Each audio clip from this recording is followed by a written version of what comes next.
Gipailawom sa tuberculosis screening ang mga persons deprived of liberty ug mga empleyado sa Pigkawayan Municipal Jail, Pigkawayan, Cotabato Province kagahapon Oktubre 24 nga gipangunahan sa Department of Health kun DOH. 132 ka mga individual ang nakabenepisyo sa programa. Tinguhan ini nga mamonitor, mamintinar ang panglawas sa mga PDL ug empleyado nga naa sa pasilidad.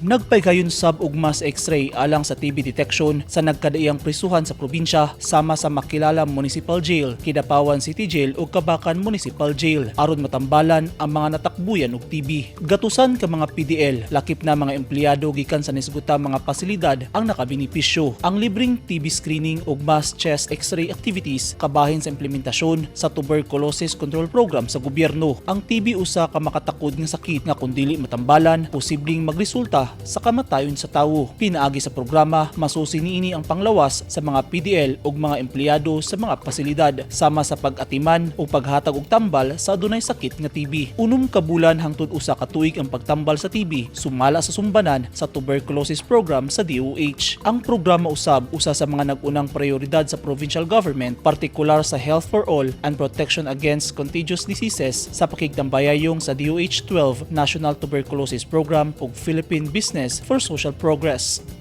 Eugene Hinutan, Newsline Philippines. Stay safe.